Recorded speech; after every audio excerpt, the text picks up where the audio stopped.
Hola, bueno, estamos aquí, muy buenas en el día de hoy tengan todos. Me he retrasado un minuto porque primero las conexiones no andan muy bien, no sé qué pasa. Además estoy instalando un decodificador con una especie de switch para poder emitir, no tener que emitir tantas veces en todos los sitios, sino que ya el mismo, las mismas, para las mismas tribus, pues se grabe en todos los canales, ¿no? Y se emita como directo. Pero además estaba hablando ahora con un pintor que me reprochaba, ¿no? O me cuestionaba algo con lo que yo finalicé el día de ayer, que es una frase de Michael Corleone en El Padrino, cuya última frase es, y sobre todo no confíes en nadie. Y bueno, pues él me daba una argumentación, él no me argumentaba, él me daba su opinión, pero una de las cosas que hace que las redes sociales sean complicadas es que todo el mundo, en vez de centrarse en su experiencia, hello, hello, hello, y en vez de centrarse en lo que saben, que pueden afirmar, argumentar, porque para ellos es medible, es mensurable, quiere decir porque lo conocen, la gente lanza opiniones como si fueran tesis generales o fueran leyes como la ley gravitatoria de Newton. Y entonces al yo poner esa frase, él me pone, pues si tú no confías en nadie, estás muy mal. Y le digo, no, perdón, usted puede poner, pues si yo no confiara en nadie, estaría mal, pero no me puede evaluar a mí porque no tiene ningún sentido. Y bueno, sí, ha continuado poniendo una serie de cosas de forma muy... Primero, casi sin conocerme, me trata de tú, cosa que yo no hago nunca. Segundo, yo sí conozco al artista y por supuesto lo trato de usted. Y pues sigue hablando de la confianza y es curioso para que vean cómo pasan las cosas. Cuando yo empecé con este proyecto, que primero creé la página de la polaca Crónicas Non Gratas, a uno de los artistas que invité fue a él. Y él me contestó que él no entraba en ese grupo ni le daba me gusta porque él, y si no le gustaba, que él no confiaba que le gustara o no, que por tanto no entraba. Entonces es con lo que he terminado de decirle y le digo un gran ejemplo y una gran muestra de su confianza. Cuando hoy es un proyecto de artistas plásticos de muchos sitios. Pues, y ahí lo de que no me ha respondido y espero que no lo haga porque eh, no quiero tener ningún tipo de discusión. Ya yo no discuto nada que no sea argumentable, la verdad. Entonces, bueno, es por eso que me tardé un minuto en entrar. Hoy he puesto también una serie de cosas en la polaca y lo he puesto también en mi muro, que casi todos me van también al muro, cosa que me gusta. Eh, Frases muy fuertes y frases muy importantes de alguien que tuvo la visión más importante que se debe tener, que es la visión interior de creer en sí mismo y la visión de creer en que los sueños eran realizables y prepararse para ello, y lo consiguió. Además, lo que él quería, consiguió llegar a un punto. Él hoy hubiera llegado al centro del mundo.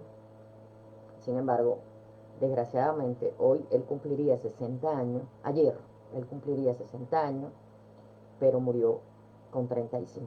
Creo que ya se lo he relatado, murió en un accidente de avión, pero ha dejado un legado, eh, sobre todo de audios, muchos, donde da verdaderas razones eh, y verdadera inspiración para la lucha por los sueños. Yo creo que aquí lo ha habido Raciel y que sabe que además yo es alguien que quiero y admiro y amo, ¿no? Entonces, pues son frases que él las decía en momentos quizás en esos momentos donde muchas veces buscamos esa frase, que es cuando sientes que con que te vas a caer, ¿no? Y hay una muy linda que es cuando el camino se pone difícil o cuando el camino se pone duro, los hombres duros caminan, o sea, los hombres duros se ponen en camino. Y puedo asegurar que él no tenía ningún tipo de discriminación ni con las mujeres ni con los hombres, porque el negocio que él creó estaba lleno de mujeres, de hecho la suya. Él hablaba un poco de ser humano, ¿no? Sin tanta ella, él. Bien, entonces quería comentarle eso, de por qué lo puse, porque creo que son mensajes a veces estimulantes que, que llegan, ¿no? Y bueno, porque también se conmemoraba el nacimiento. Es un libro que yo estoy por escribir, su biografía, tengo muchísima información y es algo que siempre digo, yo te lo debo, ¿no? Yo te lo debo y él es el que está atrás. Eh, Aquí, es este, que está aquí. Yo siempre lo tengo conmigo, ¿no? Como una especie de luz. Bueno, vamos a entrar hoy a hablar del tema de directamente el mercado, las plataformas, lo que ha pasado, desde cuándo pasó, qué es lo que, a qué conclusiones finalmente se arriban o se prevén o se marcan en los esquemas y en las tendencias. Vamos primero a hablar, porque bueno, seguimos con el tema del arte y en la cultura digital, o sea, el momento del arte como, y yo, bueno, ya hacía aquí hago un acápite, independientemente que se engloban todas las artes, pero no todas las artes tienen las mismas características, seguimos hablando de las artes visuales y queremos seguir eh, hablando para que tengan una idea y razones, sobre todo para que todo lo que aprendamos aquí de ambas partes eh, sepan y se den cuenta que un verdadero criterio, una verdadera visión se compone de hechos mensurables, de hechos tangibles, de hechos medibles y por supuesto materializables en metas. O sea, eso es la diferencia entre un experto y una persona que no lo es. O sea, es hacer entender que es esto que se está hablando, lo pueden medir, lo pueden calcular y que para llegar a un paso siguiente siempre van a tener que medir y calcular el paso anterior, que es justamente todo el estudio que nosotros hemos hecho y que yo he profundizado mucho en el tema del mercado. De hecho, me he puesto en conversación con la que fue mi directora de tesis, que ella daba un máster, ya no, ya se jubiló, pero ella daba un máster en mercado. Como pueden ver, yo ayer publiqué el currículum y en ese currículum, si van a las mesas de arco, casi todas las mesas son sobre mercado y arte. Porque era realmente, a mí me interesaba y ella no quiso que yo hiciera el máster, porque me dijo que para qué iba a hacer el máster si ya yo tenía un título de doctora, que todo lo que yo sabía es lo que ella daba, que no. Entonces, pero ahora estamos conversando, me está sugiriendo muchas ideas, es una asesoría muy buena, porque además es una connotada catedrática e investigadora a nivel de Europa. Bien, vamos a empezar con qué pasa con las redes sociales en un principio, y para eso vamos a consultar o vamos a hablar de, parafraseando un poco, a un experto en redes sociales que se llama Clay Shirky, que él afirma algo así como que las herramientas de comunicación no son socialmente interesantes hasta que son tecnológicamente aburridas. O sea, las herramientas de comunicación no son socialmente interesantes hasta que son tecnológicamente aburridas. Es decir, cuando las redes sociales o las herramientas de comunicación, en este caso las redes, en este caso Sí, señor, fue uno de los más grandes, por no decir el más grande empresario que, eh, que dio Cuba. Por supuesto, en Cuba ni se menciona, pero sí que lo fue. E inspiró un movimiento muy grande en toda Europa. Bueno, volvemos entonces a... Analicen esta afirmación. Las herramientas de comunicación no son socialmente interesantes hasta que son tecnológicamente aburridas. ¿Qué quiere decir? Que las personas que empezamos a interesarnos por las redes, que empezamos a interesarnos por la tecnología y el trabajo y la posibilidad de generar ingresos, generar proyectos a través de las redes sociales, no han sido interesantes hasta que esas redes se han complejizado, que es cuando para la sociedad resultan aburridas. ¿Por qué? Porque la gente se mueve habitualmente en una red social haciéndolo para lo mismo, comunicarse con otra persona, eh, obtener alguna información y muchas veces meterse en la vida de los demás. Eso es lo que más se suele hacer la mayor parte de las personas. Pero cuando estas tecnologías empiezan a crear una parte de atrás, ¿m?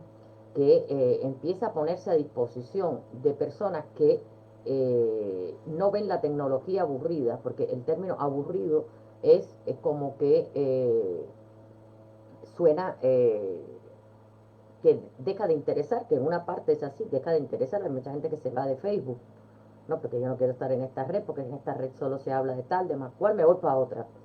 Da igual, o sea, en esta red se habla y en tu muro se habla de lo que tú quieras, y en esta red se crean proyectos y se crean empresas dentro de esta red, cuya labor es empresarial, pura y dura.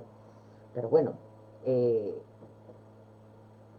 cuando se pone interesante, cuando vamos a la parte de atrás, cuando se empiezan a crear una serie de espacios que para eh, los emprendedores, que es lo que realmente yo empecé a hacer, una emprendedora online, y bueno, Ana también, y el equipo, o sea, somos emprendedores online, que viene de Entrepreneur, que son pioneros, pioneros que empiezan algo, que creen en algo en lo que nadie cree. Entonces, eh, es cuando estas redes se ponen interesantes. Más bien, la gente pasaba mucho de las redes sociales. Las redes para ellos eran una forma, y para muchas personas son una forma de perder el tiempo. Y cuando no la comprenden, pues sencillamente las llaman aburridas o acusan o tal y tal. Porque tampoco son personas que siempre han pensado que este tipo por ejemplo, Facebook es una red que tiene que admitir todo lo que el usuario gratuito quiera poner. O sea, hay cosas, reglas, normas que incluso ellos te avisan, ¿no? Esto tal, o corrige aquí, o tal. Yo nunca he sido suspendida de Facebook, toco madera, jamás. Y he puesto muchas cosas también, depende de lo que tú acompañes esa cosa que pones, ¿no?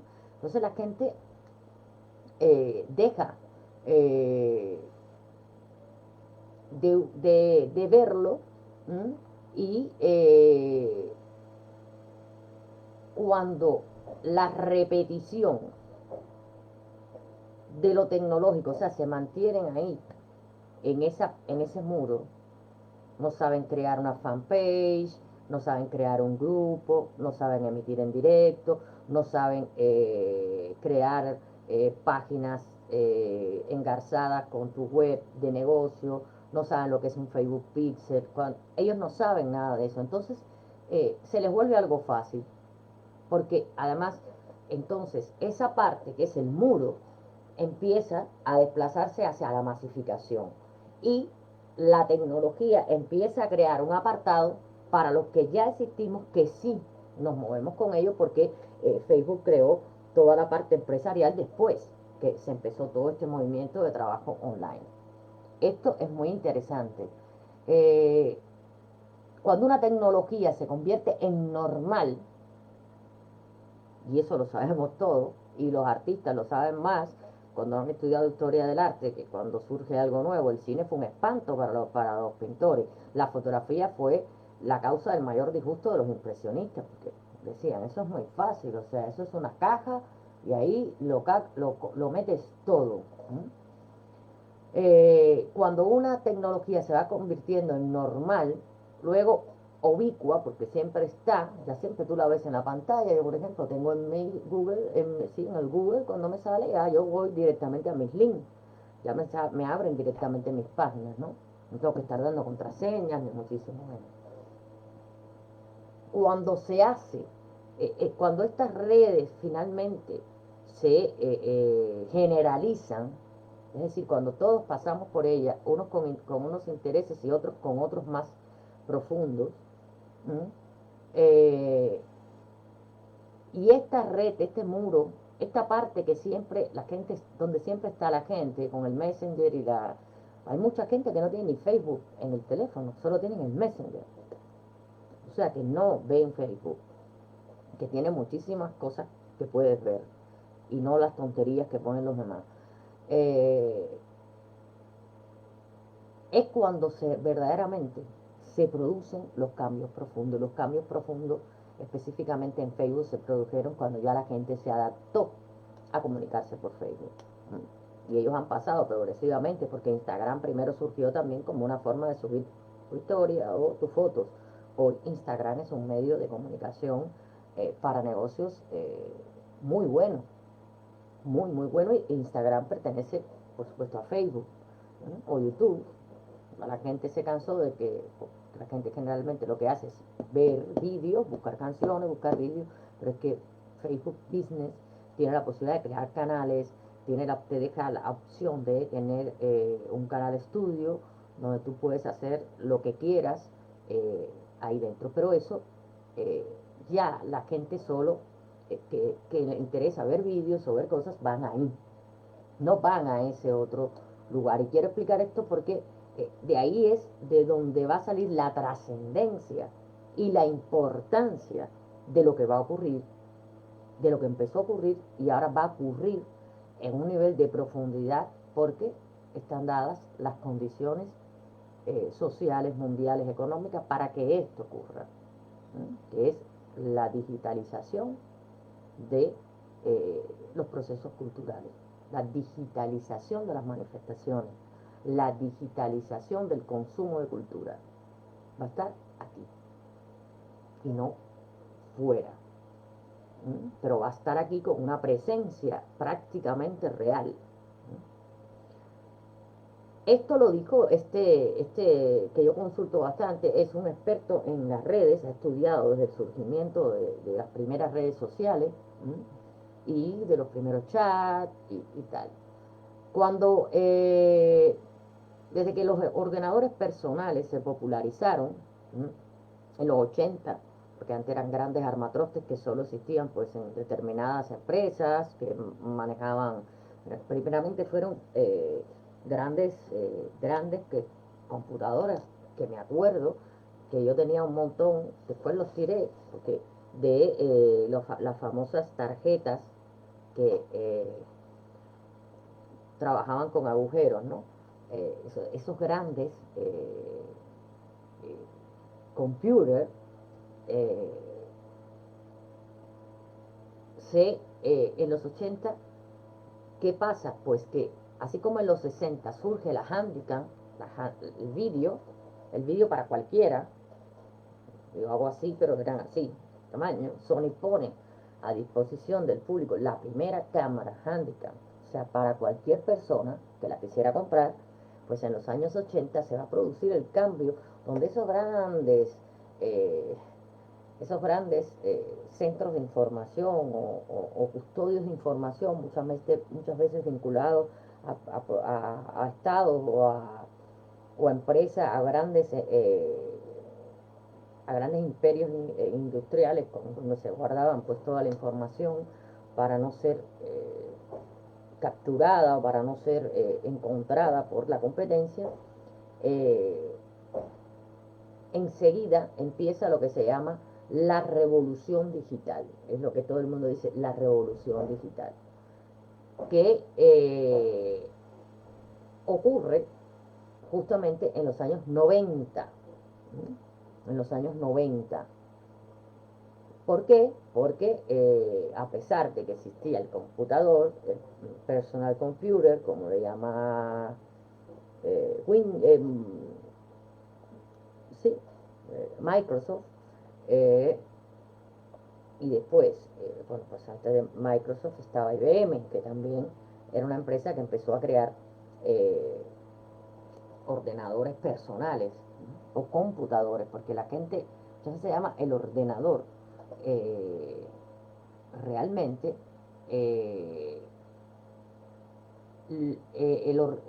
la frase personal computer es una forma de llamar a esto que el ordenador computa, ¿no? Pero en un principio el ordenador, el PC era simplemente un ordenador, ordenaba los datos. Cuando verdaderamente se convierte en un computador de datos, o sea que entrecruza, busca y tal, es cuando empieza esta revolución industrial revolución digital en el año 1990. Y es cuando Internet empieza a penetrar de forma creciente en los ámbitos de las sociedades postindustrializadas.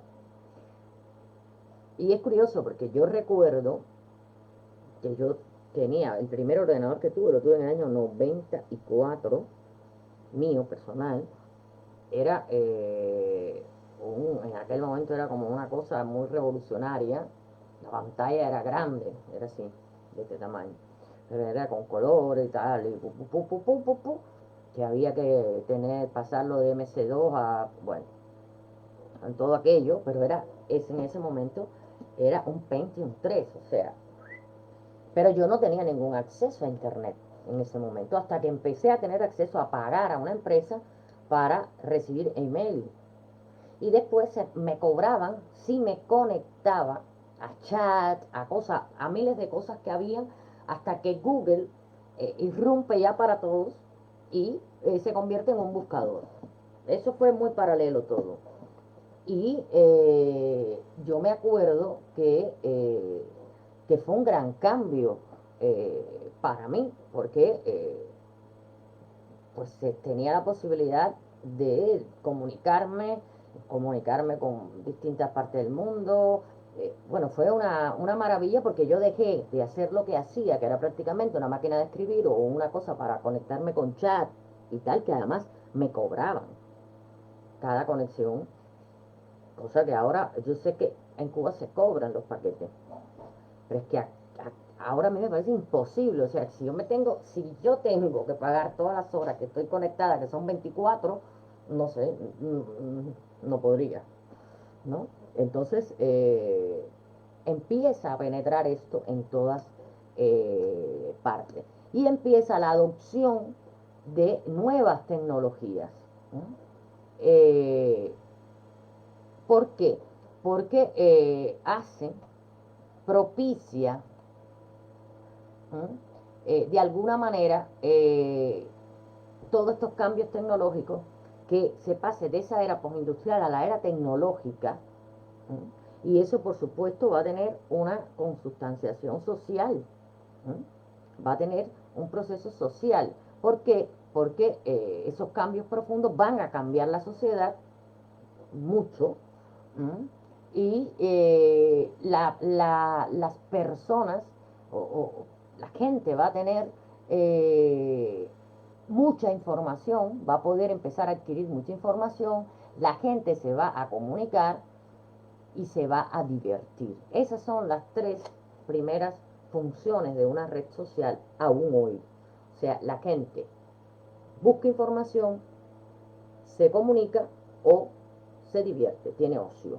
¿Mm? Entonces, ¿cuál faltaba para que estas redes de Internet fueran verdaderamente útiles? Pues faltaba que con esos cambios se generara una generación, perdón, se creara una generación como la mía, una generación de personas ya adultas, pero que tenían estudios, que se habían vinculado siempre al ordenador y que empezaron a pensar en la posibilidad de trabajar con el ordenador. Y yo tuve las experiencias de trabajar con tecnología punta, directamente hacia el ordenador, hacia ordenadores que, bueno, que hacían maravillas en la misma escuela de cine. O sea, llegó un momento que se le dio, porque los alumnos querían rodar con rollo. Y era esa cosa romántica de oír el zzz, sí, es muy bonito, pero era carísimo. Pues se empezaron a comprar cámaras de alta tecnología en aquellos momentos. Ahora hay maravillas, y se empezó a hacer todo el proceso de edición, de talonado, que es la corrección de color, que eso se manda a un laboratorio. Pues esos laboratorios dejaron todo lo otro que estaban haciendo. Por eso Kodak quiebra, porque los directores dejan de pedir película.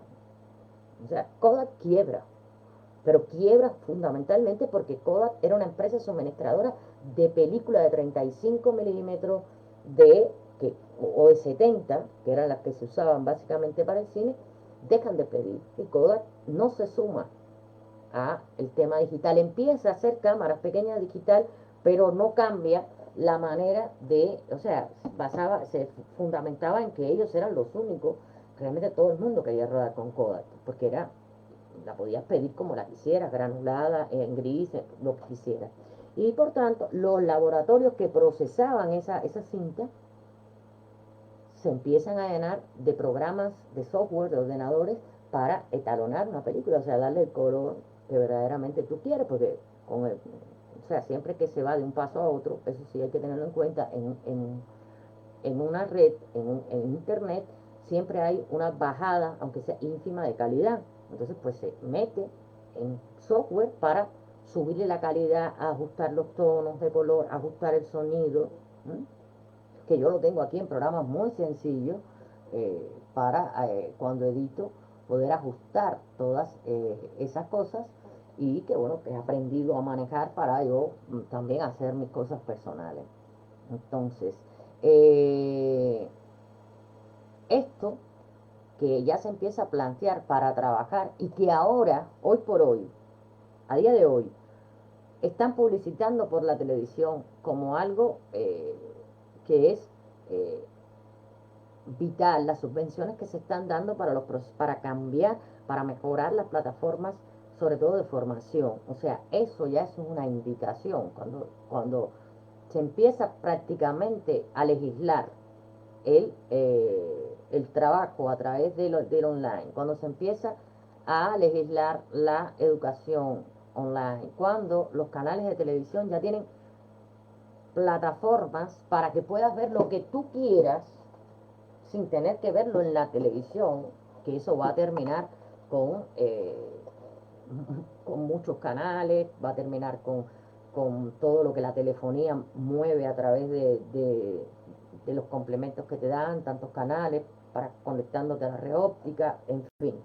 ¿Por qué? Porque todo va a estar en la pantalla del ordenador, o va a estar en la pantalla de la televisión, pero usada con el ordenador. O sea, yo que tengo una gran pantalla, pues conecto un ordenador y ahí, por ahí veo todo lo que quiero. ¿Mm?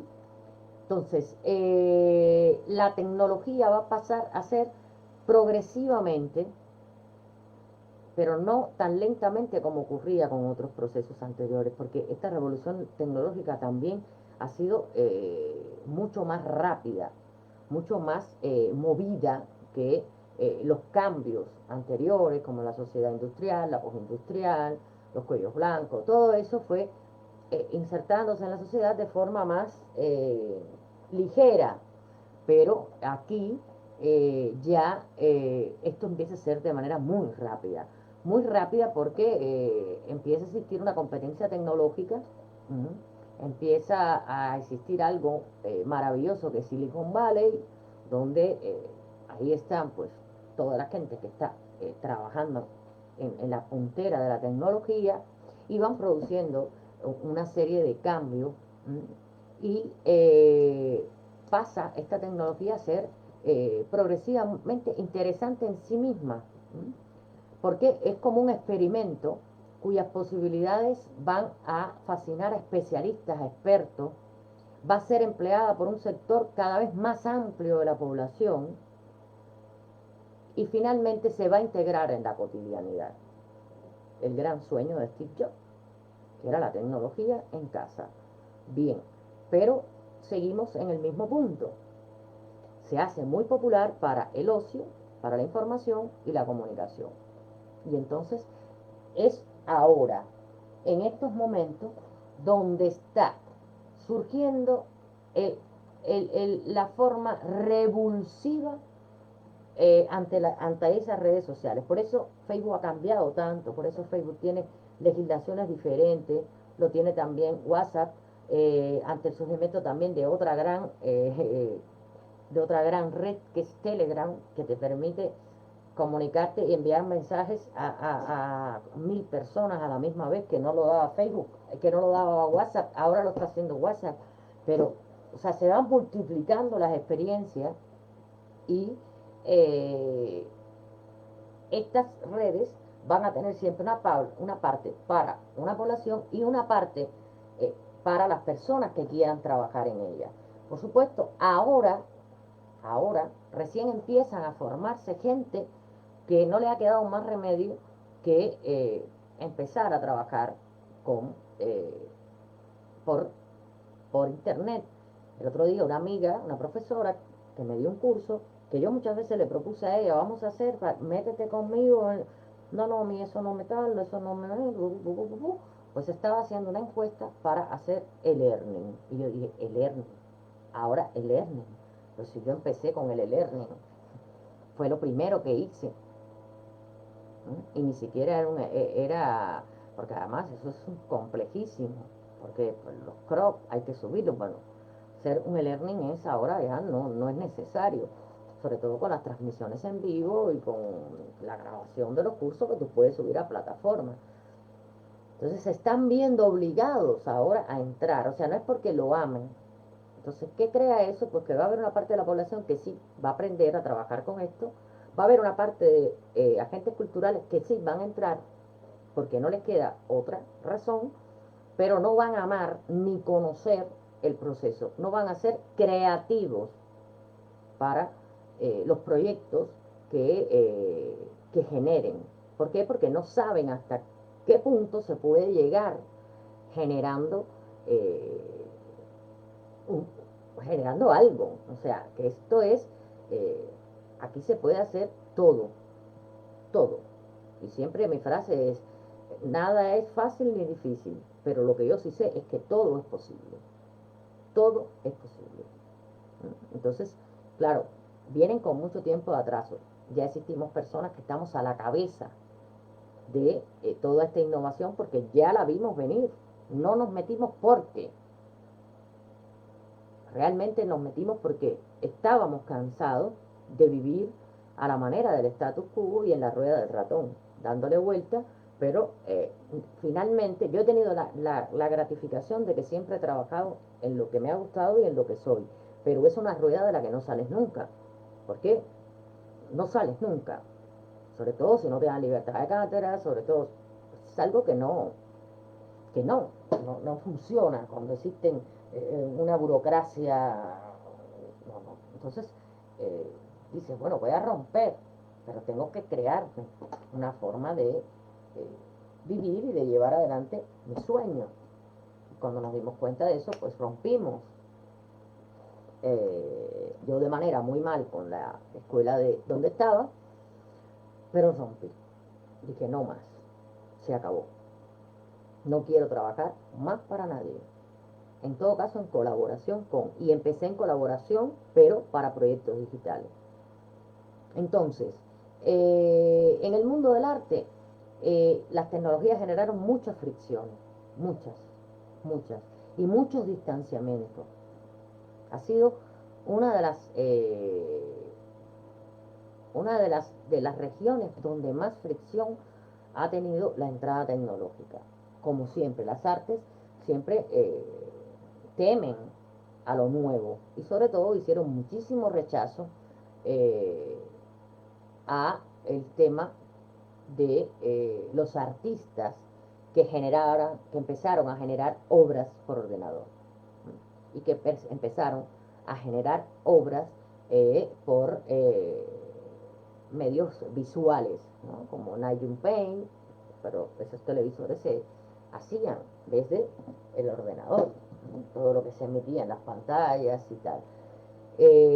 Pero también hubo reconocimientos puntuales eh, a lo largo de las últimas, de los últimos, podríamos decir, décadas. Ha existido reconocimientos puntuales y vamos a ver lo que ha pasado en esas décadas. Como ya le digo, la gran fricción surge porque los artistas empiezan a generar obras desde lo digital. Y fueron recibidos con muchísimo rechazo, muchísimo. Yo tengo un libro de Taschen dedicado justamente al arte digital y la verdad es que es una maravilla lo que podías ver ahí. Hay verdaderos artistas de la creación digital, incluso en pantalla, como por ejemplo hay una artista que me gusta mucho, una mujer que se llama Pipilotti Riz, que creaba verdaderas exposiciones a través de ordenador, de pantallas, del uso de la tecnología. Pero fueron realmente rechazadas, ¿no?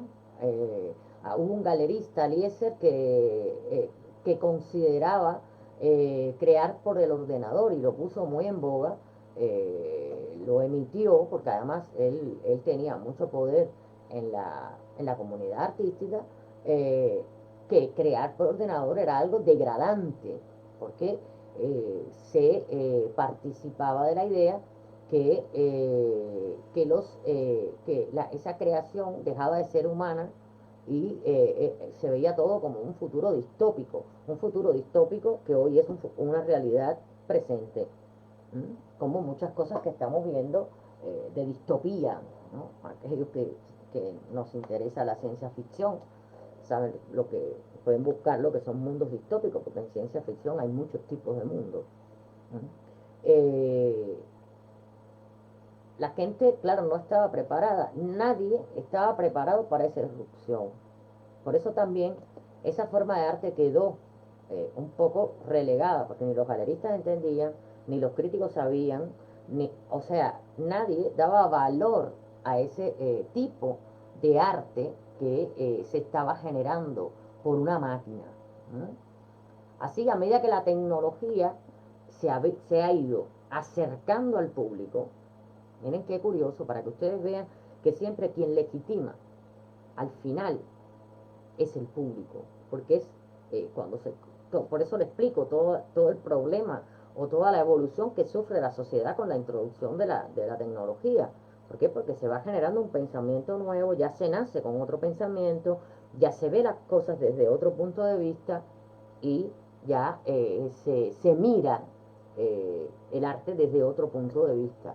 También con esto hay que tener cuidado, ¿no? Porque exige, eh, o sea, el arte hecho en ordenador obviamente exige una habilidad, eh, una gran habilidad, pero también puede llevar a una gran comodidad y a una gran confusión de los valores realmente de una obra. Muchos de los artistas que entraron por esta vía del arte generado por ordenador ya eran artistas que estaban realizando obras anteriormente con otras tendencias y otros lenguajes y empiezan a experimentar. Eran artistas visuales, por ejemplo, como Nigel Paint, como Pipilotti Rich, como una serie hasta como Orlan, que no sé si la conocen. Orlan es la que se opera la cara, se pone, por ejemplo, a mitad de la cara de un cuadro de Picasso, pero la operan estéticamente y retransmite en vivo en la galería la operación. Ese es un trabajo corporal de Orman. Se hace la operación y se van viendo los resultados y después pues queda toda una serie de fotos de este trabajo. Es una inmersión en el cuerpo, es un trabajo a nivel conceptual del cuerpo femenino relacionado con la visión artística que se ha tenido del cuerpo femenino. A mí me gusta, es interesante. Yo creo que ya no se ha hecho muchas operaciones, muchas, en la cara.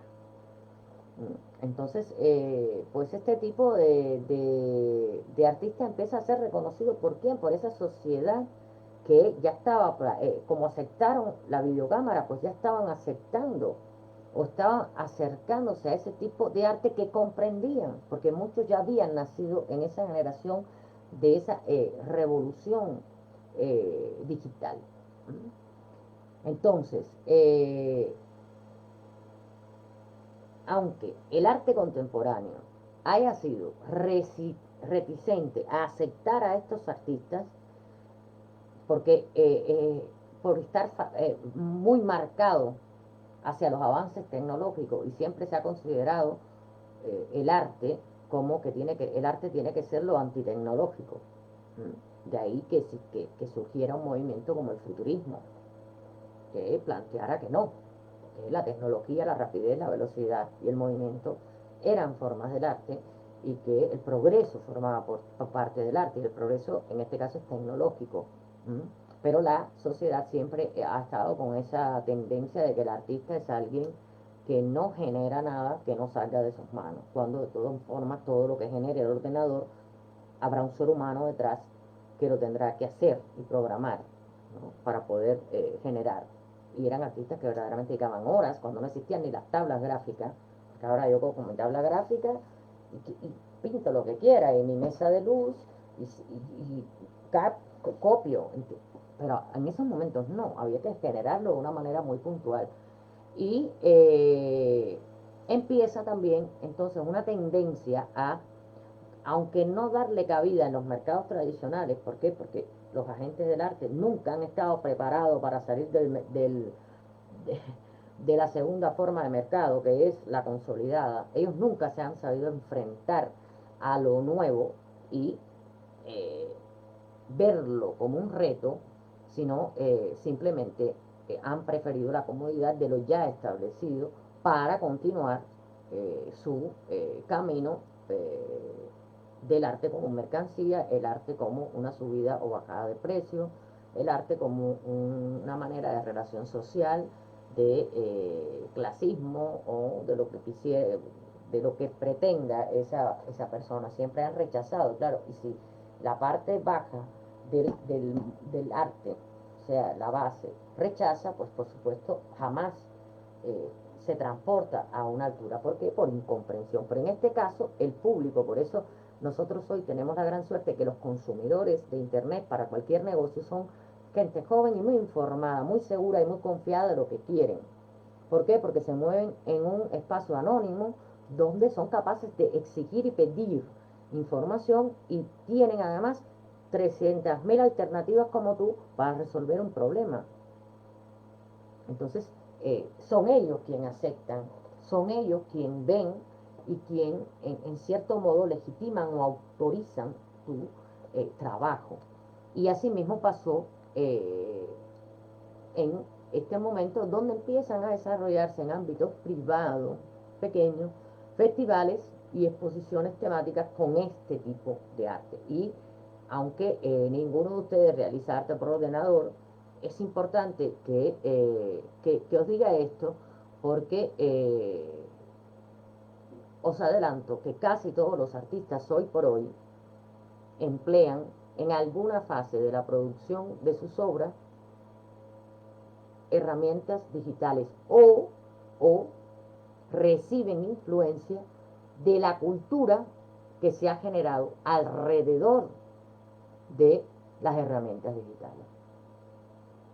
Y quizás vosotros no reconozcáis en vuestra obra esas influencias porque están incrustadas aún en los países donde la tecnología no está tan desarrollada. Pero casi todos usan una herramienta digital en algún proceso de la producción, o si no, están influenciados por esa cultura digital que ya es usual y común y que los va y que los envuelve, que está en torno a ellos mismos. En el caso del ámbito académico del mercado de arte, nunca las prácticas vinculadas con los nuevos medios eh, lograron hacerse visibles, lograron hacerse visibles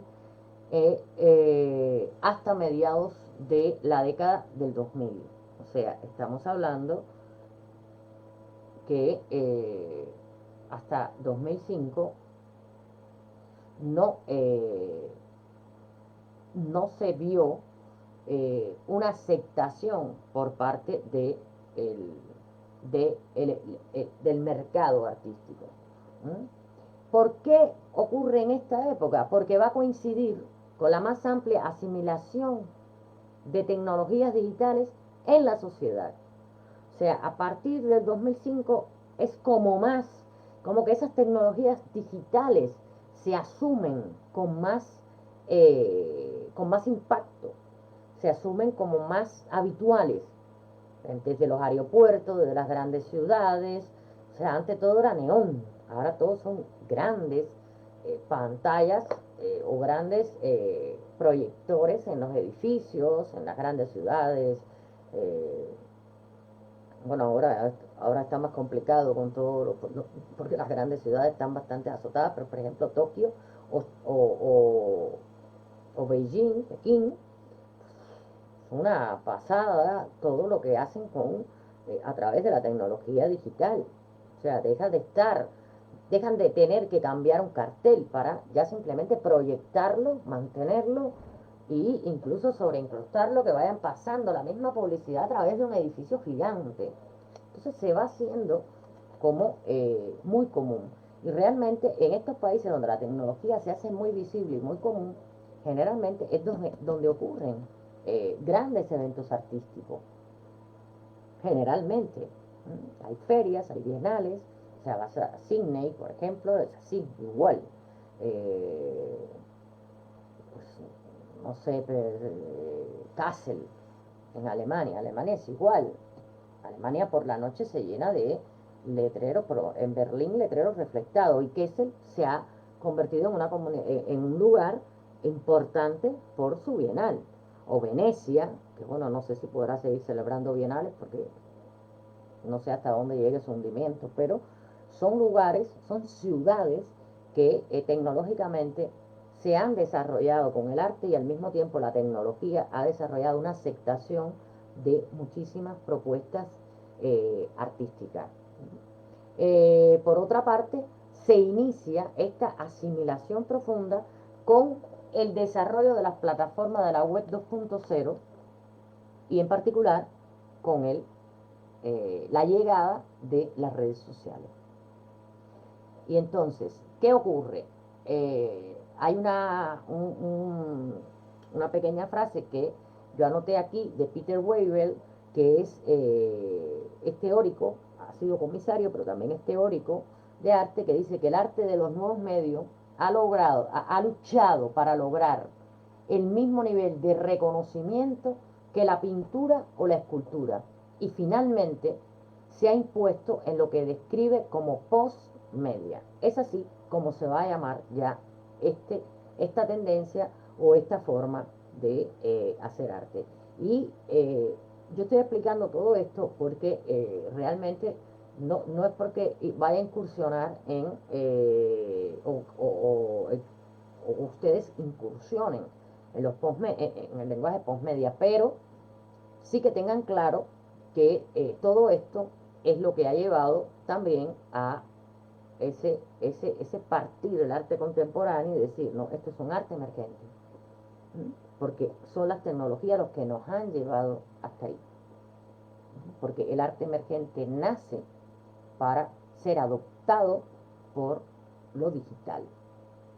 Cuando un arte es emergente, cuando un arte es proscrito, cuando un arte es minimizado, cuando un arte es eh, desplazado, cuando un arte vuelve a estar, se vuelve a instaurar como eh, algo que había roto la modernidad, que era el centro y la periferia, cuando se empieza a enviar o a empujar a artistas hacia la periferia otra vez y no se deja entrar en los centros, pues es cuando toda esta revolución tecnológica afecta a individuos como yo y a individuos como muchos de ustedes para buscar una alternativa que en mi caso llevo estudiando hace muchísimo y llevo pensándola hace muchísimo, llevo, vamos, que si tuviera una impresora conectada ya pues, se haría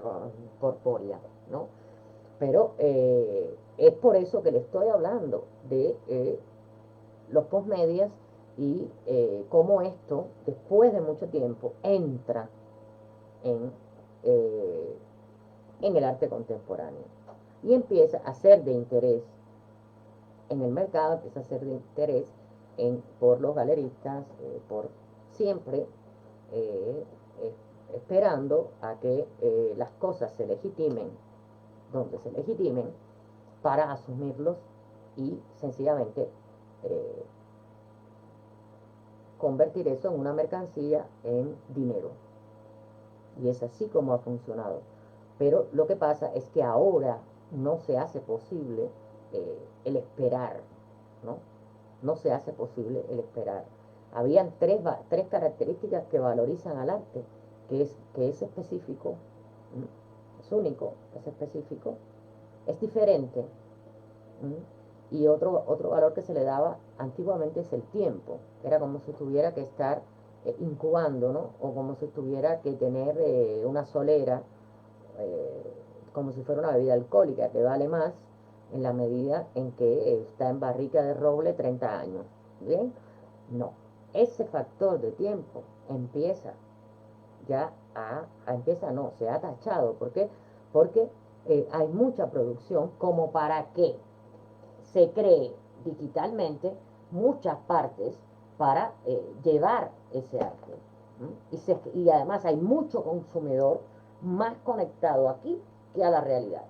Con lo cual, ese factor tiempo no se incuba nada, la gente quiere lo nuevo.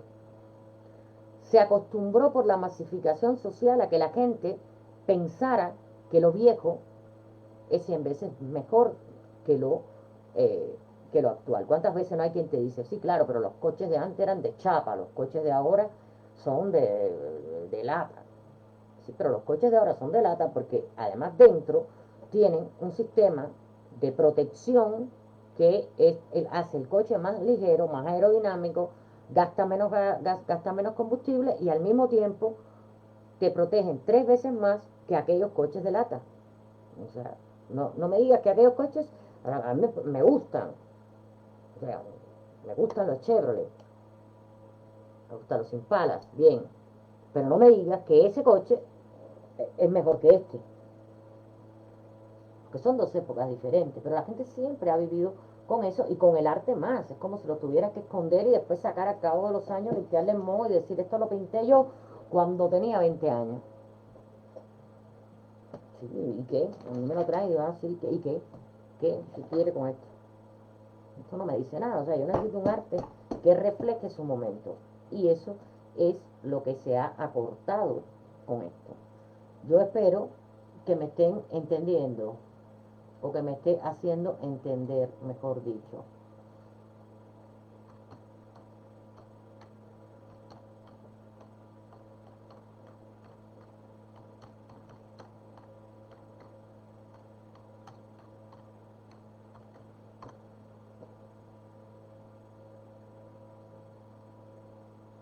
O sea, ya lo pregunto y lo escribo. ¿Están entendiendo lo que hablo?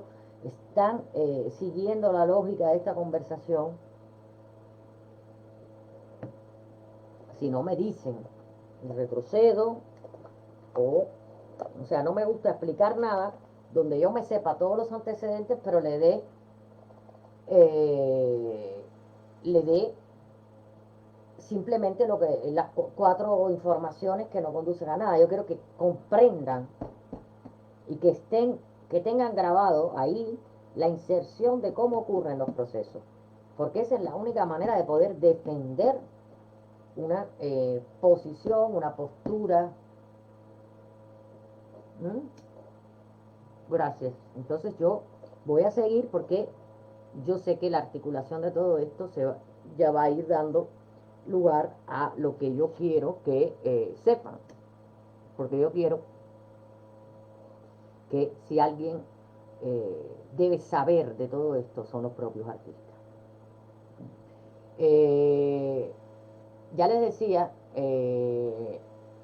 que muchas de las disciplinas artísticas, todas las manifestaciones, han han sido transformadas por los medios digitales, casi todas. Hoy, por ejemplo, eh, encontrar en un teatro de bajo presupuesto, encargar una buena escenografía, generalmente se suple con pantalla, son los conciertos.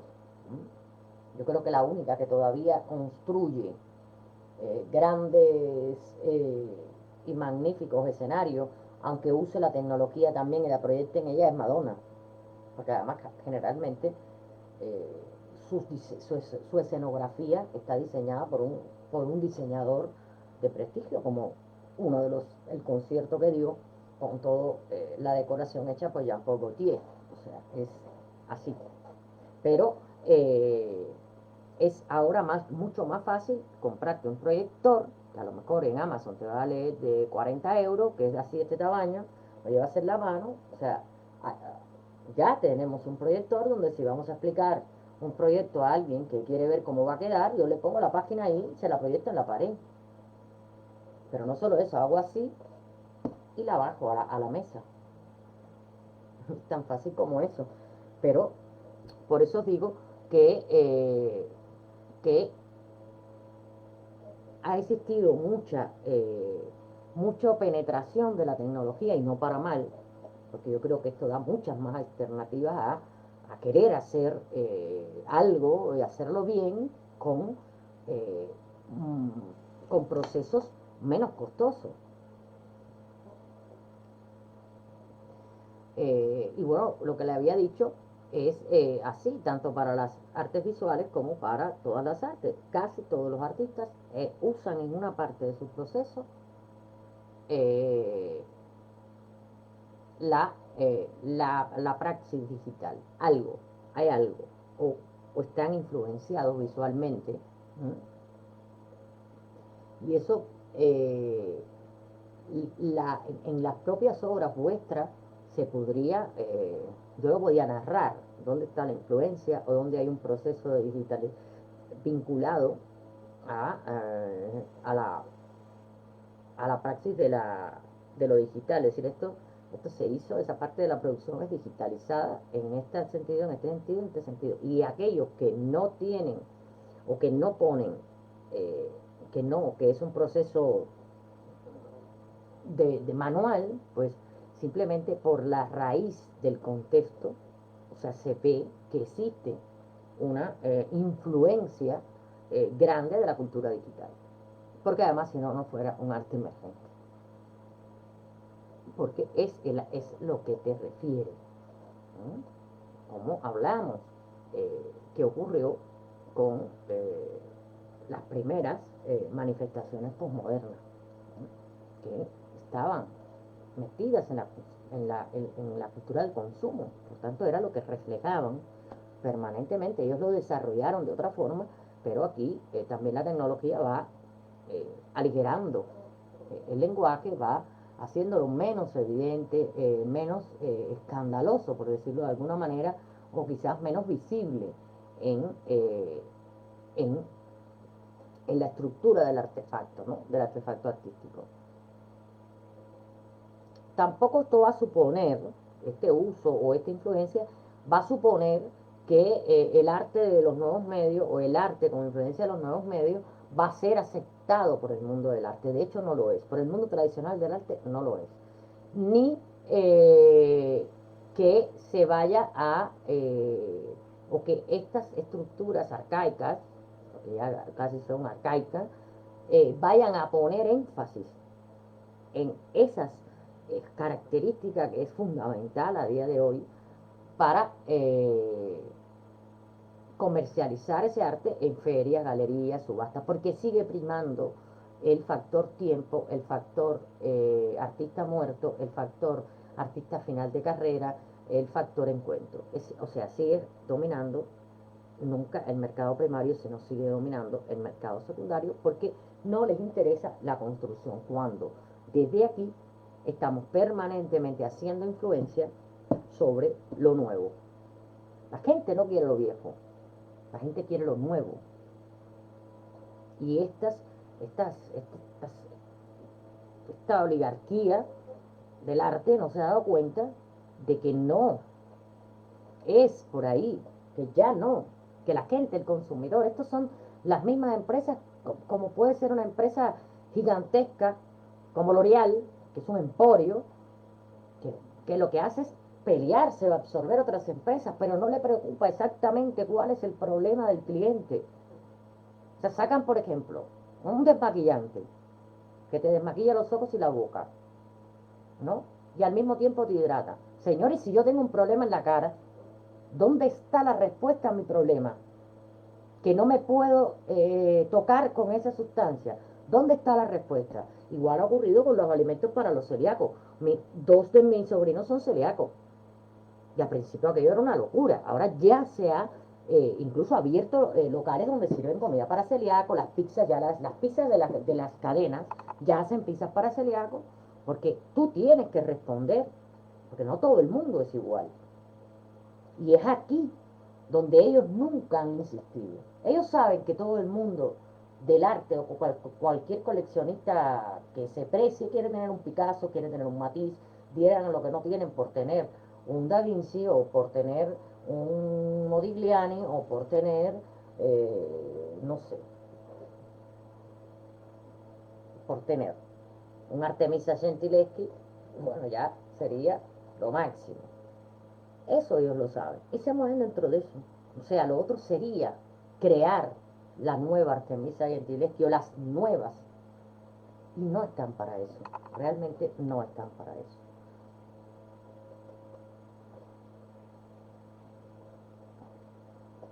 Y eso ya hay que empezarse a desprender de ese mundo.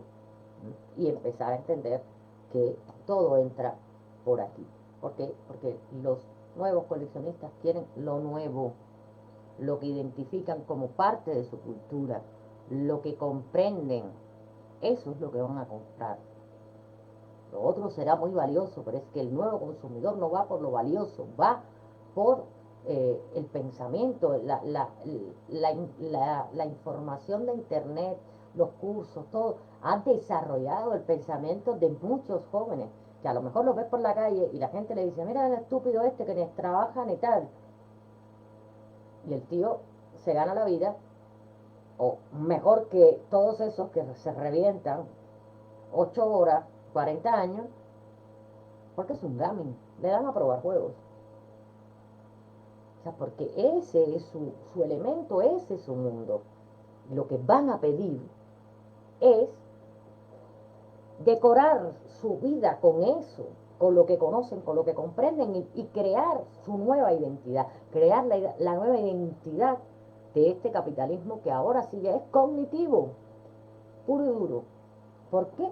Porque lo que más se vende, lo que más se vende y los negocios más escalables de Internet son los negocios de información.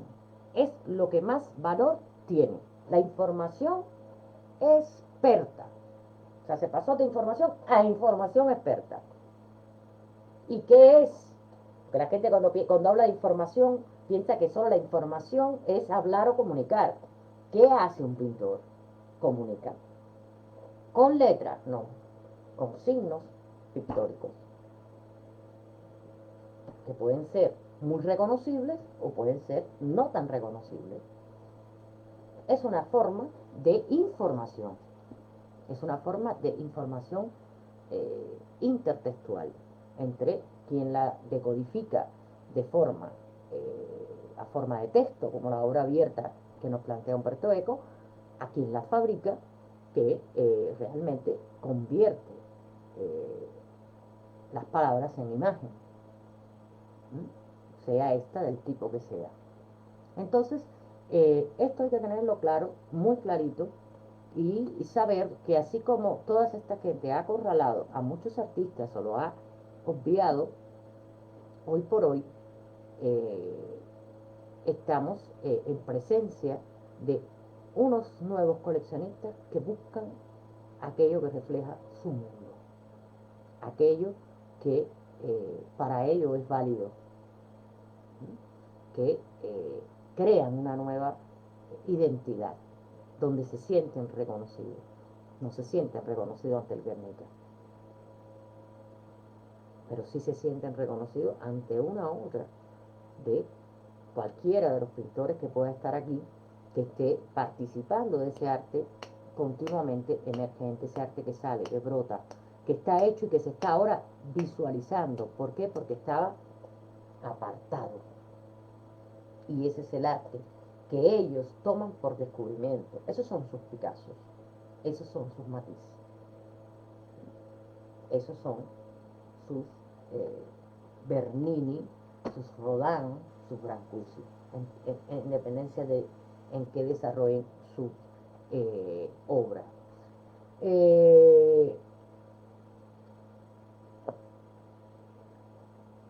Decía que la comercialización en galerías, en ferias de arte, en subastas, no ha sido para nada un factor que se haya abierto a este tipo de arte y ni muchísimo menos se han abierto a el reconocimiento de las tecnologías dentro del arte emergente, ni se han abierto para nada a la visualización primaria en, en lo tecnológico para publicitar exposiciones, para hacer muchísimas cosas. Ni siquiera ahora es que puedes hacer visitas dirigidas, visitas por el ordenador a determinados museos. Eso sí han implementado, pero bueno, es una visita a salas, incluso ya el planteo es ante la posibilidad de que los museos no puedan recibir visitantes, o sea, no se van a poder sostener porque los museos no son propiedad de nadie, son propiedad de los estados. Las colecciones las tienen que conservar el Estado, que se empieza a cobrar estas visitas, ¿no? O sea, es algo que está en pleno eh, en plena conversación y en pleno rumor, ¿no? Constante. Porque además yo todas las mañanas me conecto a los canales del último rumor artístico y voy viendo noticias de lo que se dice, lo que tal, y me llegan o me avisan en Google, tal de eso publicó tal con estas palabras. Y ya se está manejando eso. Pero nosotros de momento no nos interesa esos museos, nos interesa crear museos que sean virtuales, que no existan en la realidad, que existan en una en la realidad que vamos a vivir y que estamos viviendo ya hasta que nos metamos profundamente en ella.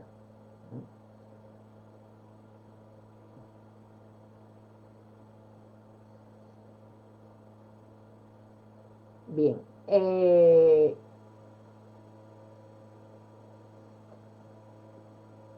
hasta hace muy pocos años no habían surgido experiencias de plataformas de venta en la red. Era algo como que por esa misma, o sea, porque todo ladrón piensa que todos son de su condición. Claro, los galeristas se sentían asustados porque como no controlaban tampoco el tema tecnológico de cómo podría ser estas plataformas de visibilidad, incluso muchas visibilizan, pero no abrieron nunca un canal de pago, ¿no? Por ejemplo, está la obra aquí, pues se te envían las características de la obra o están puestas y tú las sacas. Ahora se pueden hacer maravillas, pero en aquel momento se podía enviar por un correo electrónico toda la información de la obra, incluso si quería enviar un catálogo de ese artista, pues lo podía enviar y comprar de una punta a otra del mundo y enviar, ¿no? La obra en sí. Pero esto no ocurre, ¿no? No ocurre porque crearon plataformas muy limitadas ver, a ver.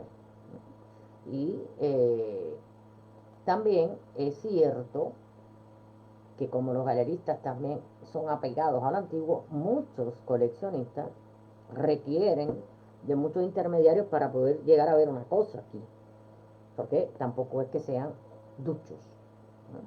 Entonces se perdió ese espacio, ellos fueron perdiéndolo, y voy a contar una serie de casos que realmente ocurrieron.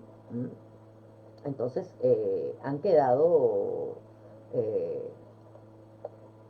verdaderamente perdieron oportunidad que nosotros hemos ganado. Pero ¿de dónde lo hemos ganado? Ellos se mantenían en el océano rojo.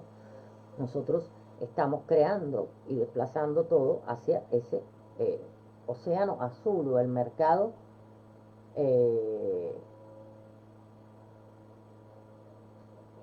hacia el mercado nuevo. Lo que se perfila es los canales de los emergentes, donde se haga venta, difusión, subasta, todo en estas plataformas verdaderamente creadas y afortunada o no afortunadamente basada en los errores que se cometieron y en lo que no se puede hacer en una plataforma online, y cómo tiene que ser el acceso del usuario. O sea, ellos nunca se perfilan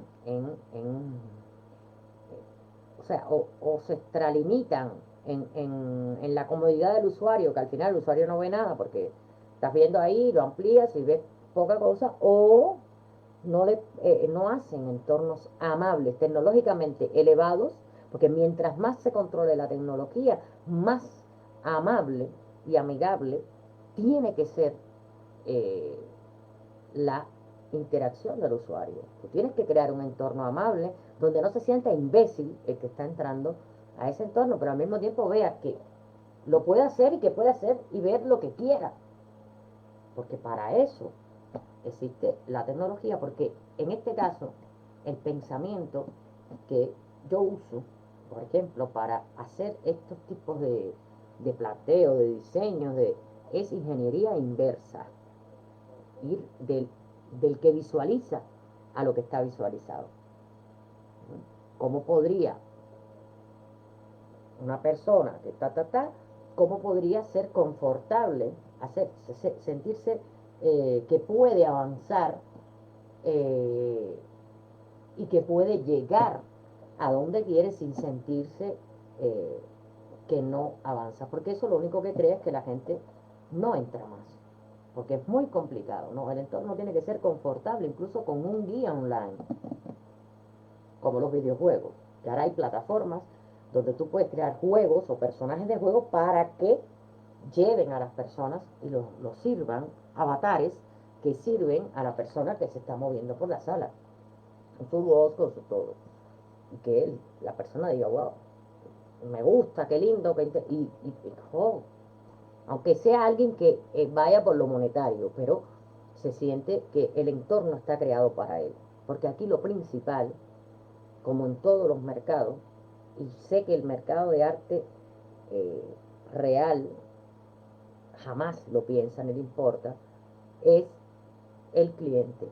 Y el cliente de estas plataformas son dos: el artista, que tiene que tener un espacio confortable, un espacio estéticamente ligado a su obra, y el comprador, que tiene que ser un entorno, como nosotros le llamamos, amable. Y amable significa accesible. Y cuando se piensa en accesibilidad, hay que pensar en todo tipo de problemas que pueda tener una persona, desde una discapacidad, o sea, hay que crear un entorno que sea plausible para todas las personas. Claro, eso no se hace de un tirón, porque entonces te demora 20 años, se van introduciendo en la medida en que se va promoviendo el sitio, pero el entorno tiene que estar diseñado para, en 6 meses está esto, en los otros 3 meses introducimos esto, en los otros 3 meses introducimos esto, si hay alguna variante de un tipo de público también se introduce, o sea, tiene que estar estructurado en una línea de proyecto, porque en tal tiene que estar todo en función, más ya tenemos los informes de lo que se está pidiendo o de lo que la gente le preocupa o le interesa, que entonces que hay que empezar también a añadir, esto no se para nunca. ¿Mm? Porque aquí es difícil reparar la Capilla Sixtina, pero aquí no es difícil reparar nada. ¿Mm? Ahora que Raciel habló de la Capilla Sixtina.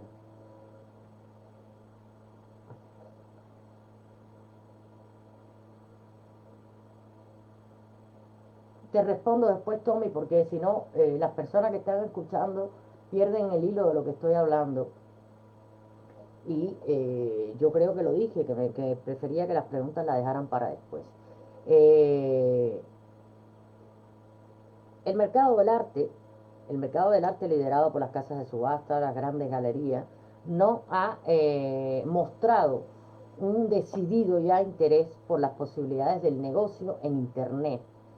Y cuando lo hizo a finales del 2000, fue el primer intento, aunque ellos todavía no están eh, convencidos de esto, porque la verdad que ellos perderían mucho en este proceso, perderían todos esos tejemanejes que se realiza, porque aquí primero todo es muy transparente, y segundo porque un escándalo de una galería real puede pasar por alto, pero aquí un problema en internet es la razón fundamental de descrédito, de desautorización y de clausura de ese lugar por falta de clientes, porque nadie más va a ir, porque la gente opina. O sea, yo siempre tengo puesto, la gente quita, no le pongas cuántos me gusta o no le pongas los comentarios. Pues no, si lo importante es que la gente hable, bien o mal, esa es una característica general, pero que hablen de ti y de tu lugar. Y segundo, en el comentario de la gente puede estar la solución a un problema. Y tienes que agradecerle a esa persona y comunicarte con ella. Agradezco mucho lo que me ha dicho, ¿dónde usted lo ve? ¿Qué es lo que le pasó? Esa es la forma de trabajar con un mercado que es un mercado frágil, un mercado de mucho saber estar. Los últimos, diríamos que desde el 2000 al 2015, es que se presenciaron el mayor desarrollo de plataformas de venta de arte online, apoyadas siempre por las galerías y las casas de subasta. O sea, ellos seguían llevando la batuta. Y la tardía presencia del mercado del arte contemporáneo en internet y también la nula presencia del arte emergente se debe a diversos factores, y es una de las cosas que siempre se repite, a ese factor de atraso y de retraso y de poca lógica, que es que la obra de arte solo puede ser valorada en vivo. Y eso me lo dijo a mí una artista consagrada de Cuba, que no está en el grupo, pero que es una artista consagrada, que eso jamás llegará a ocurrir, porque el arte hay que olerlo y tocarlo. Bueno, tú lo hueles y lo tocas cuando lo compras en tu casa. Yo no compro nada por el olor. O sea, vamos a ver, es un entorno virtual que haga ver los empastes de una pintura, porque es que en Facebook se ven, si la fotografía está bien tomada, se ve el empaste, se ve el trabajo. O sea, cuando Adriano, por ejemplo, trabaja en Matérico, toda la textura de Puy, la textura de María Clever, los trabajos levantados de Sorín, las veladuras levantadas de Olimpia, eso se nota, lo ves. Y en el caso de Olimpia a mí me recuerda siempre el olor que ya asumo con todos los pintores, porque en su lugar de trabajo siempre había olor a trementina y a cola de pata de conejo, que con lo que ella hacía la imprimación de los, pero siempre había olor primero a pata de conejo y después a trementina y a óleo mezclado, que a veces teníamos que salir, respirar un momento fuera y volver a entrar, porque pintaba en aquel tiempo en un espacio muy chiquitito. Entonces, eso es algo que ya tú tienes. O sea, el recuerdo del olor, tocar una pintura, son pocos los artistas que te dejan tocar una pintura. O sea, tocar, no.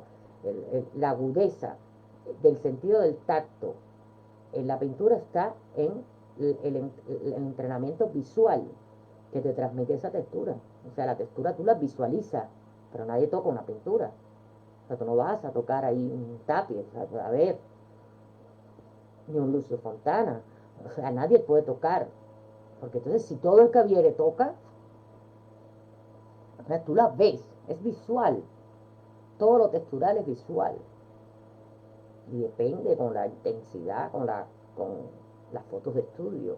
Se ve una pintura perfectamente. Perfectamente. En detalle. Vaya, que es lo que más puede decir que, bueno, pues las texturas se ven. Se ven. O sea, no hay ningún problema.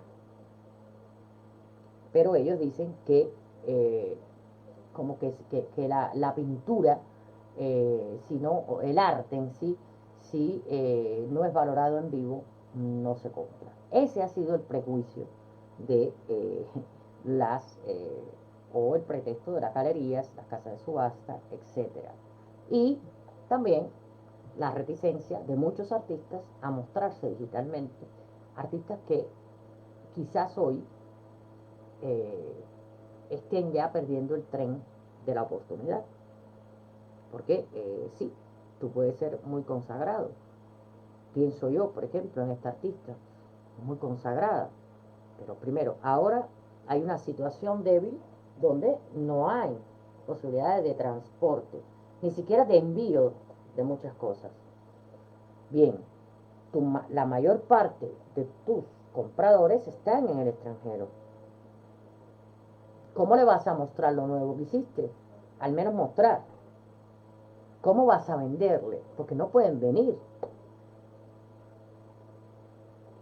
Entonces, ¿qué va a pasar?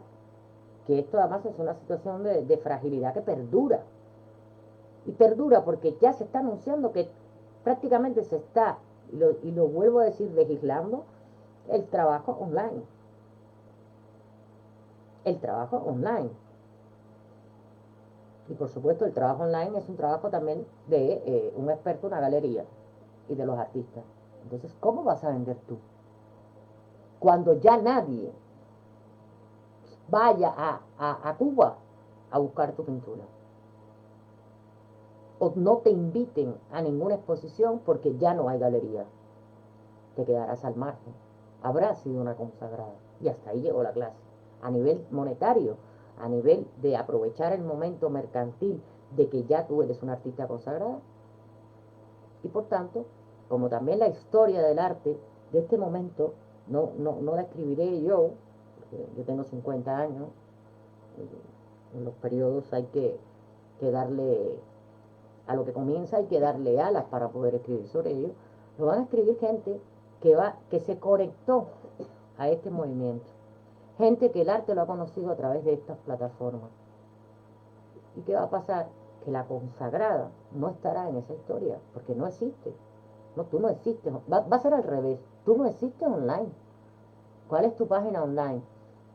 No, pero eso lo dices tú, claro, tú, sí, eso lo dice un papel donde dice que tú fuiste a la... Porque lo que va a ser real es lo que esté aquí. Es lo que se ve aquí. Por eso yo siempre que pongo una información sobre mi persona, remito a un link, a una página o a una imagen. O sea, y lo corroboro con con un extracto de un periódico, con un extracto de una revista o con una página web donde está incrustado eso. Porque la única manera de existencia posible en estos momentos es en estos momentos y en adelante, porque no se vuelve atrás. Nadie va a volver atrás. Eso de que, bueno, cuando esto se acabe todo va a volver a ser igual, no. Esto ha ocurrido porque el mundo tiene que ser diferente. Única y exclusivamente, y se han confabulado todos los factores. Y posiblemente con la recesión que exista, es muy difícil volver atrás. Muy, muy difícil volver atrás, porque en lo que están esperando los consagrados a que le vayan a comprar, ya hay otros artistas que están dando y que se están siendo vistos por internet. Y están constantemente en las redes. Entonces, ¿qué ocurre? Que todo lo van a buscar aquí. Y esa persona que no está aquí, no existe. Pero ¿en qué galería, en qué plataforma tú vendes? Esa va a ser la pregunta, no es en qué galería, en la plataforma de quién tú vendes. ¿Cuál es tu plataforma? Habrá plataformas muy nombradas y otras que estarán comenzando, pero ¿en qué plataforma tú vendes? A esa va a ser la pregunta. Y es lo que no se acaban de dar cuenta. Pero pasa porque yo me he hecho un estudio de todas las generaciones X, Y, Z, alfa, beta. ¿Cuáles son las características que van a tener esas generaciones o que han tenido? Entonces, si tú te estudias eso, te darás cuenta que como no comulgues, que como no, simplemente no ves un paso de tránsito, que es simplemente dejar de poner en la pared para pasar a poner en una plataforma, que es lo mismo y tiene la misma connotación, y que las ferias se van a realizar de la unión de muchas plataformas emitiendo a la misma vez. Como no tengas eso en cuenta y no estés incluido en nada, pues no estarás. Y eso, yo no escribiré esa historia, yo quizás la comenzaré, pero así será. Eso se lo puedo vaticinar porque por eso soy historiadora, o para eso soy historiadora. Y veo, y leo, y pienso, y busco la lógica, busco el pasado, y hacia dónde es la tendencia del futuro, y busco la información para ver cómo realmente si puede ocurrir un para atrás, nunca se va. Aunque seamos dialécticos, es en espiral, toca el punto y sube. Aquí el toca el punto es recojo los cheles de los cuadros y voy para una galería virtual. Ese es el toque que va a haber. Ese es la ascendente espiral que puede existir. Porque para atrás no se vuelve. Porque estos procesos ocurren por muchísimos factores. Sin teoría de la conspiración mediante, que entonces ya tendríamos que hablar del Club Builder, etcétera, etcétera, y no pretendo eso. Pretendo decir que la historia es viva y la historia la generan las sociedades. Y las sociedades llega un momento que empiezan a desestabilizarse, empiezan a querer, o sea, empiezan a pasarle cosas donde ve que su supervivencia está en juego. Entonces ocurre una transformación. ¿Para qué? Para poder garantizar la supervivencia de la sociedad. Y eso viene de las tribus. No le puedes sacar cosas culturales a una tribu. La aculturación de las sociedades tradicionales ha traído como consecuencia la pérdida de ellas. Porque están formadas de una manera que si tú quitas, sin hacer un trabajo de años, intentando modelar eso mismo pero de otra manera, desaparecen. Esa ha sido la gran desaparición de las sociedades tradicionales que podrían hoy estar. Hay sociedades que desaparecen y desaparecen y desaparecen.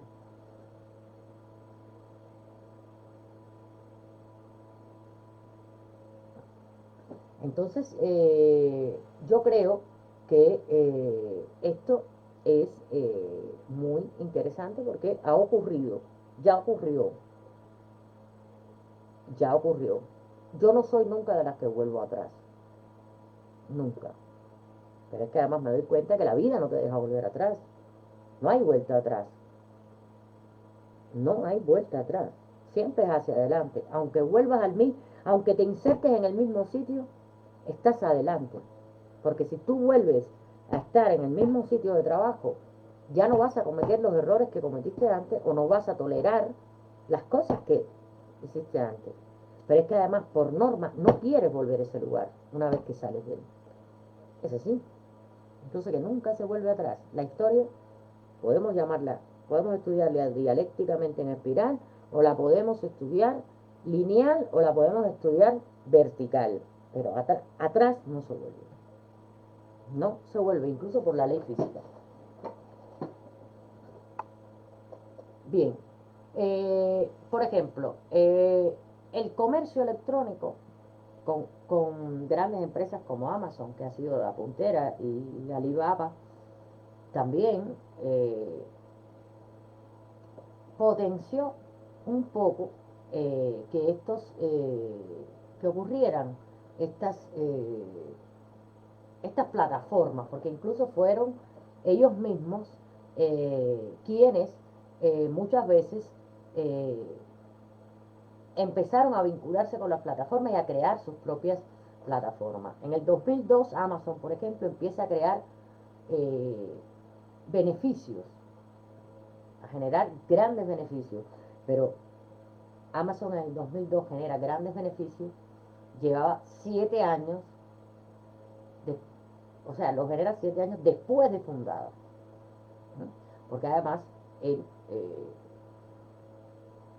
el creador de Amazon había abortado como 4 empresas anteriores.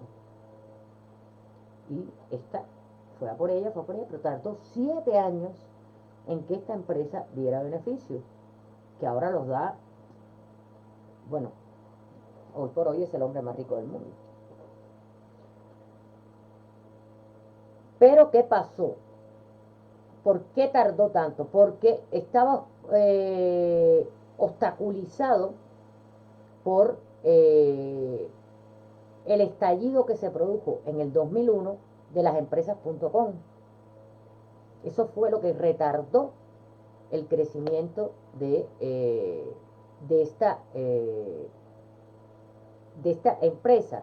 Pero al mismo tiempo, este estallido de esta burbuja que se produce de las empresas.com, quiere decir de las empresas que se estaba, las empresas que estaban en la realidad y que se metieron en el virtual con la misma característica que como llevan las empresas personalmente. Entonces, en este contexto de esta burbuja, fíjate, de esta burbuja, qué manera de, bueno, como todas las burbujas, todas las inflaciones, no son visibles hasta que estalla. ¿Mm?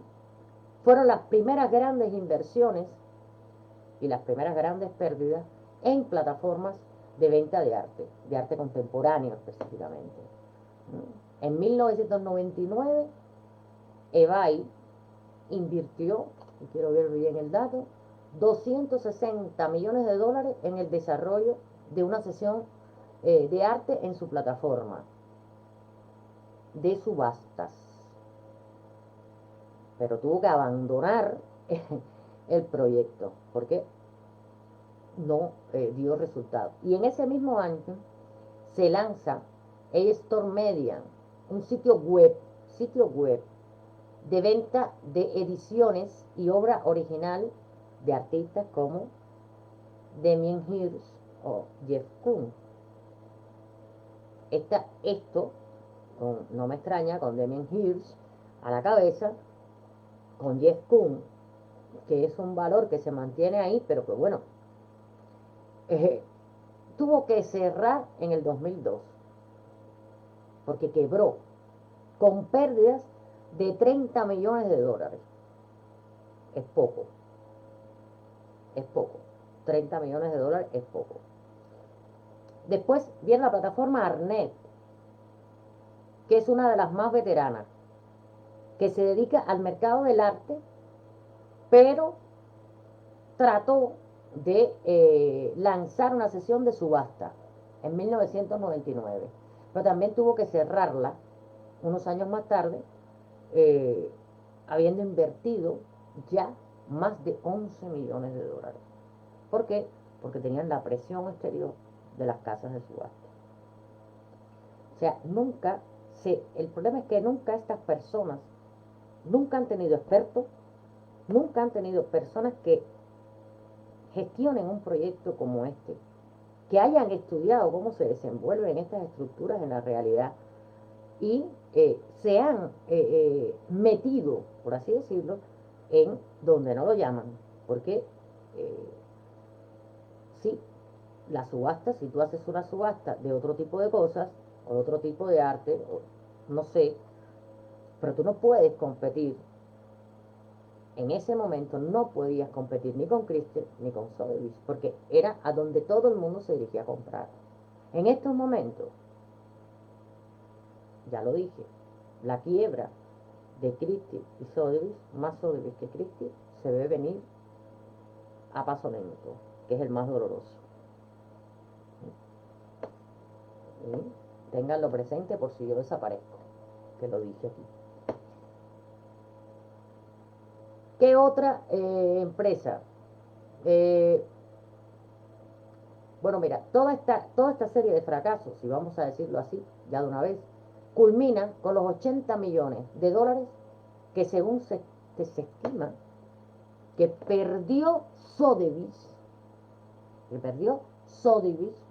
tratando de crear una subasta online con Amazon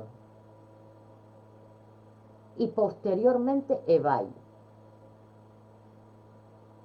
O sea, estaban trabajando para un público que no entendía esto, porque no se han adaptado a que es un arte nuevo el que hay que poner en un medio nuevo para nuevos coleccionistas. O sea, 80 millones de dólares perdió Sotheby's.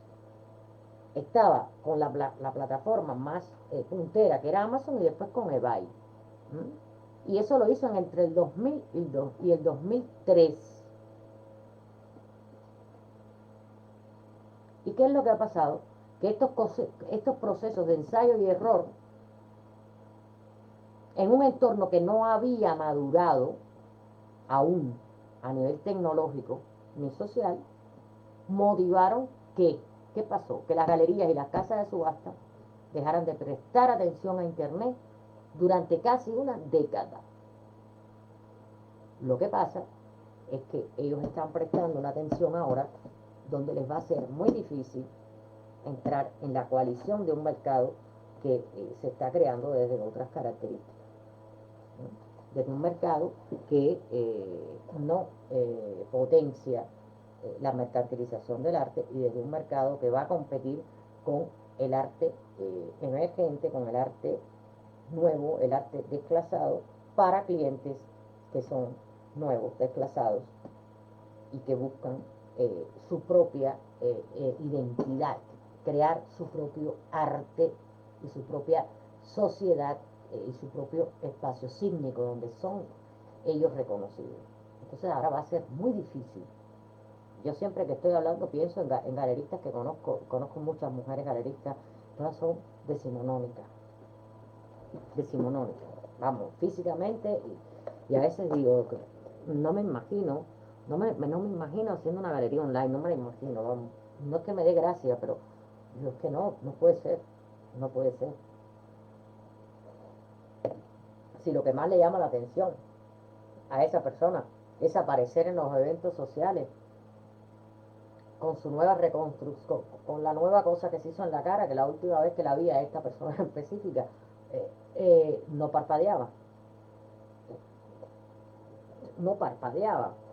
Claro, había que dirigirse como casi prácticamente a hacerle la reverencia, porque además como persona es agradable conversar, pero lo que le gusta es eso. Entonces, esto es una labor donde el reconocimiento de que existe es el del artista, no de la persona que lleva el lugar, aunque la persona que lleva el lugar tenga su espacio de autoridad en lo que escribe, en lo que publica, en tal, y se sepa que esa persona es el experto que lleva ese espacio, que tiene ese espacio, eso bien, pero no hay una presencia permanente, sino toda la trata de, si verdaderamente es buen empresario, trata de que toda la visibilidad caiga sobre el artista, no sobre una personas que ya tienen una visibilidad, sino aprovechar mi visualidad para darle más visualidad al artista, no para quitársela.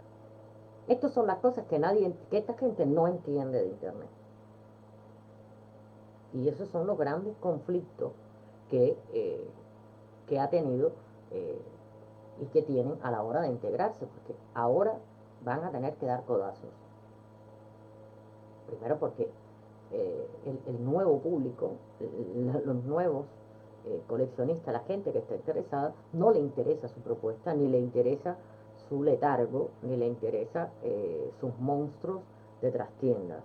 Le interesa empezar una nueva forma de vida, un nuevo mundo, porque esos que están, lo que quieren es un mundo diferente, quieren su mundo, y es hora de que se les dé su mundo ya. Ya se ha hecho de todo con el que hemos vivido nosotros, es hora de poner la confianza, de ponerte tú la manzana en la cabeza y dejar que tiren, porque es el momento propicio para que de todos estos, de todas estas nueva generación que está luchando por imponerse y por marcar una nueva tendencia, por marcar unos nuevos códigos, es una sociedad o es una tribu gigante, una comunidad gigante de personas buenas. Y como decía siempre, que una amiga que coincidíamos en convenciones de negocio, siempre su lema era: es hora ya de que la gente buena tenga el poder, o tenga poder, porque hará un mundo mejor. Entonces, ¿qué nos toca a nosotros? Crear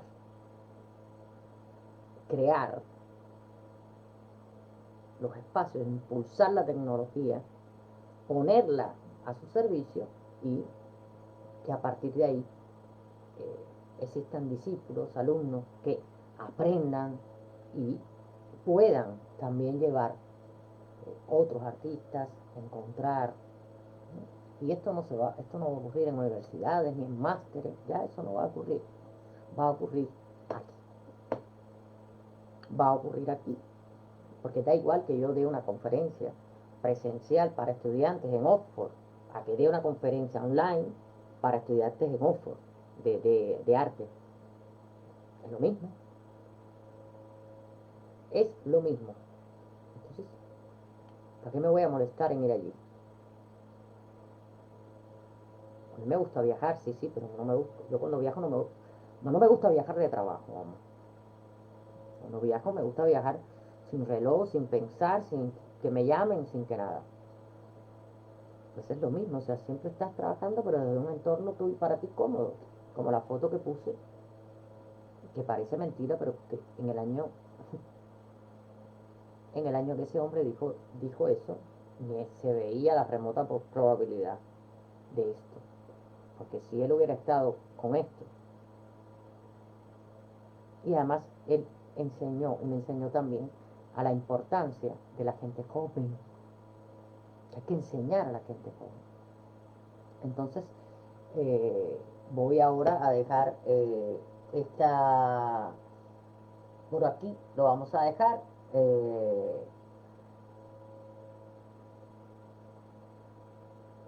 Solo voy a dejar con una frase para que mediten, y es que el mercado de arte está buscando personas que creen plataformas de negocio en internet y que utilicen el online, y le está propiciando también la adaptación de modelos para que puedan tener toda la información de los clientes desde sus propias redes y desde internet.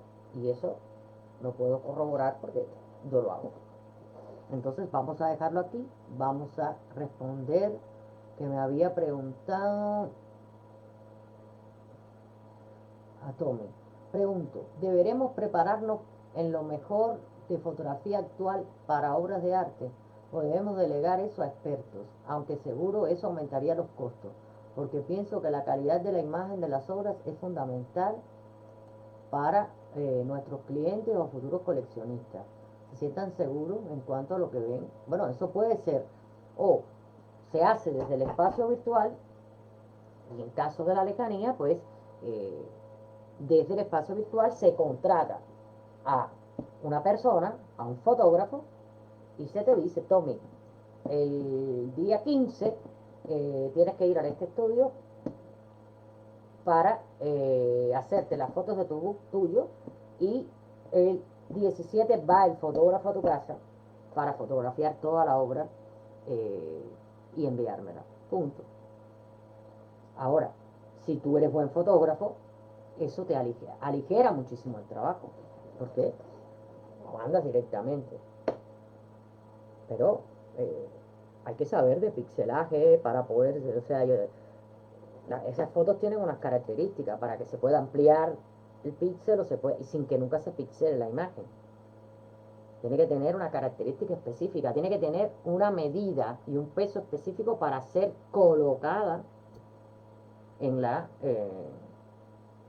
en la sala de visibilidad, vamos, en la sala donde transcurre tu, en tu sala, vamos, donde está tu obra. Tiene que tener una medida porque eso se diseña, ya, tú diseñas preconcebido. Entonces, la foto es la que tiene que tener una medida, no la obra. Porque la foto después se pincha ahí y se amplía hasta donde quiera ampliarse. Pero eso se pide. O sea, la foto, si yo te pido fotos, te digo, tiene que tener tanto por tanto. Dile al fotógrafo que son tantos píxeles por tantos tal, en una medida cuadrada de tal tal. Y tú me dices, pero mi obra es vertical. Cállate. Tú dile al fotógrafo esto. Ya me lo hace. ¿Mm?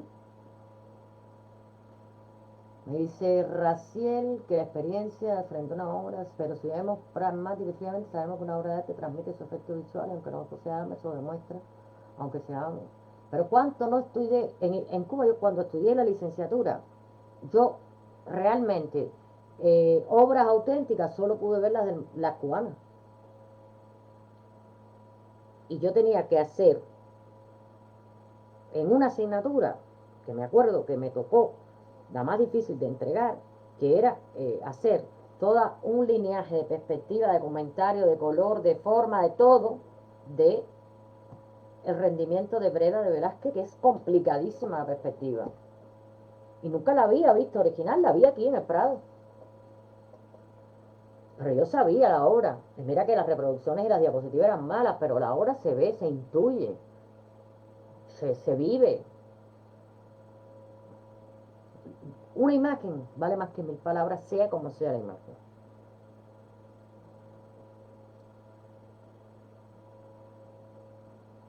¿Alguna pregunta más?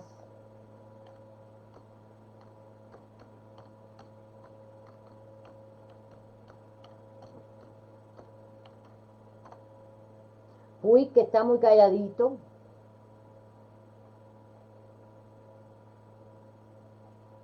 O como se dice aquí en catalán, puax. Puax. No te he oído hablar ni preguntar nada.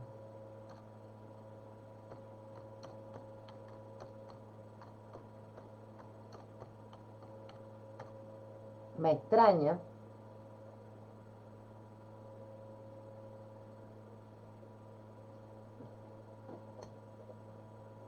Si la señal de internet está malísima en todas partes. Malísima. Porque yo tengo fibra óptica y igual. No ninguna pregunta, no tienen ninguna pregunta que hacerme. María. Ah, pues yo estaba escuchando. Vale. Yo decía, oye, qué calladito. Pero bueno, él siempre después deja comentarios cuando hace reflexión. Entonces, no preguntar nada más y mañana vamos a seguir con esto que tenemos muchas cosas. No es el futuro, es el presente. Uy, quartz, como se dice aquí, quartz en catalán. Es el presente. Ya es. Ya es. Eso te lo puedo asegurar yo, que ya es. ya es porque las caídas son estrepitosas. Yo el día que pueda publicaré el informe de la galería, el día que pueda, porque eh,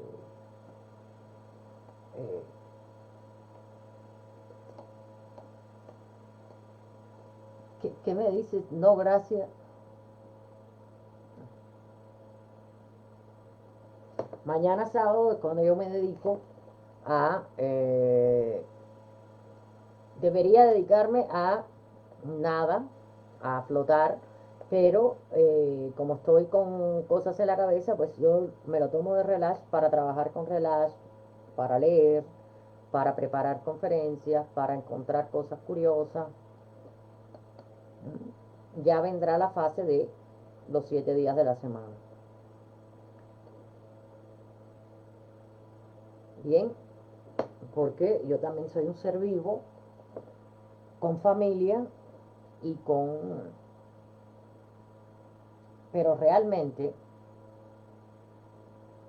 necesito, porque además estoy leyendo bastante.